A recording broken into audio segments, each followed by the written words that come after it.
So today I will be reviewing Teen Mom 2, Season 7, Episode 22. So when I was a little girl, I was obsessed with gangster movies like The Godfather and Scarface, and my favorite was Goodfellas.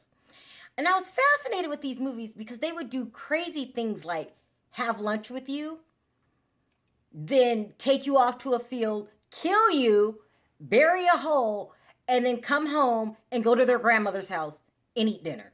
Like, I was fascinated. I was like, something is wrong with those people. And I just thought, maybe it's the movies, they're putting on. So just ride with me here. So don't think I'm being dramatic. Kailyn reminds me of these movies. Like, this girl is the most heartless person on television. I don't know what to say. It's insane. Like, something is wrong with her. She's like the Tin Man. You open it up, there's no heart in there. So the opening scene starts with her on the phone talking to her friend. Now, remember, she's going through a divorce. She's done with Javi. She's done. Over. Done. Just like the gangsters. There's no need for you anymore. You wore out your welcome. I don't need you anymore. And she's being extremely heartless about it. So she's on the phone with her friend, and she's serious. This is not a made-up conversation. She was like, yeah, now he wants 50% custody. Like, how dare he? Like, I have used you up. I don't really want to see you again. I cheated on you. I've embarrassed you on public TV, and you dare want 50% custody?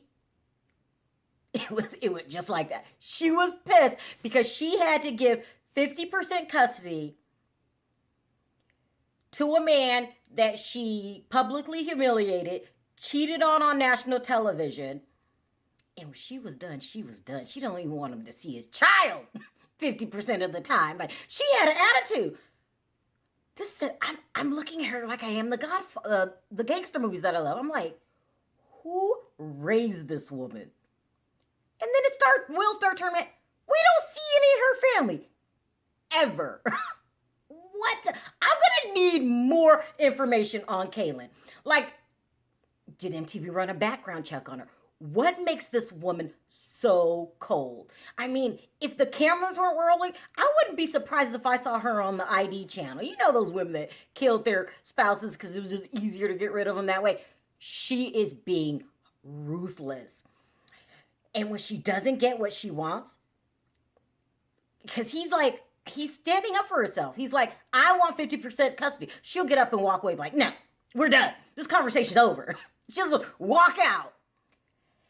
And then, like, he went out to the car and he was like, what's wrong with you? Because he's pissed. Because she's really treating him like the dirt under her fingernails. I've never seen anything like it. And it makes me question it.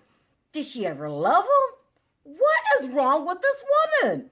Did she realize cheating on someone is one of the worst things you can do to a person? But she's acting like she's the victim. It's insane. I've never seen anything like it in real life, only on my gangster flicks. So, where we ended up, so the scene, they were in a custody battle. The judge asked them to try to work it out. She wasn't getting her way when she went to go talk to him. She drove off with the door open and left poor little Javi in the parking lot. Like, Kailyn, when did you become the godfather of Teen Mom 2? I mean, what happened? Oh my gosh. I mean, is this temporary? Will the little old home down sweet Kailyn return? What's going on? It's fascinating TV. I cannot stop watching it. Like, you're like off with his head. I feel sorry for the guy. While it's entertaining, poor little Javi. Moving on. Next we have the kidnapper, aka Barbara and Janelle. Barbara actually made her daughter take her to court for custody of Jace, even though she knows that is Janelle's son, and She had nothing to do with conceiving him. She's going to fight tooth and nail for Jace. And not for what's best for Jace. That's because it's what's best for her. Now, she's not as crazy as Kailyn, but she's crazy. Like, give that woman her child back. You are going to damage the relationship with your daughter. See, it used to bother me back in the day when I used to watch a show when Janelle would just go fair on you, but it doesn't anymore. Listen, your time is almost coming to an end. Janelle, don't worry about it. The court will grant you custody. Barbara, shame on you. But at least you're better than Kailyn, because you really do love Jace. You just got to get your own life. You know what I mean? Moving on. Next, we have Leah. Leah is juggling with 3 children and 2 baby daddies, and she's got her hands full. And then little Allie, has trouble walking. Has to have a really high-tech wheelchair. I don't know what you call it. But she seems to be handling it pretty good. Better than other seasons. The only thing that happened this season is that Jeremy decides to take his daughter out of town. And then when he brought her back, he was like, so I know you heard I'm getting married. But he said it in a way that he wanted a reaction. How do you know that someone heard that you're getting married if you haven't told them? You wanted a reaction, Jeremy. You really, really did. Like, leave it alone. Like, stop. That relationship's over. No more digs. But, Leah, you handled it like a lady. Like, no, I didn't, but congratulations. Because that's old drama. We're not going back there with Jeremy. So, congratulations, Jeremy. Besides that, Leah, you're doing pretty good with everything you've got on your plate. I'm just glad it's not me. You're too busy. Moving on. Next, I have Chelsea.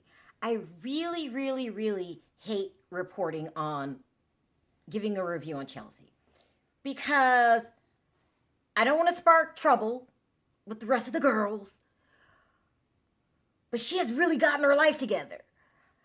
I have went over Cole with a fine tooth comb. I can't find anything bad about him. I mean, I'm not done looking. I'm still looking. I just haven't come up with anything yet.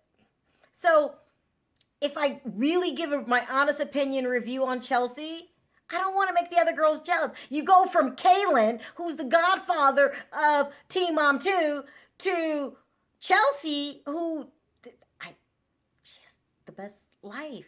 I mean, look, let's just make this a positive thing. Girls, if you keep up the good work, you could beat Chelsea one day. Okay, that's not helping. Okay, I'll just leave. Look, what happened with Chelsea this week? Nothing. Her and Cole found out the sex of a baby.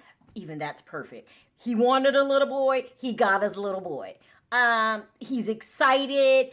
They're both excited. They're both making plans for a family. It was disgustingly perfect. I mean, yeah. I have to say it. Congratulations, Chelsea. Hopefully next week, something else will go wrong so the girls don't get jealous. But in the meantime, you have to make up something so the girls don't feel left out. Okay? Now, I'll be there next week because besides Chelsea, there's all kind of things popping off. But Chelsea's a nice relief. You get tired of going, oh my God, just seeing her running around with the little Aubrey and, yeah, did you have a good day? They're disgustingly happy. It's crazy. But it's a relief because you go from, chaos to Chelsea. But anyway, I'll be there next week. Thanks for watching. Talk to you next time. Bye.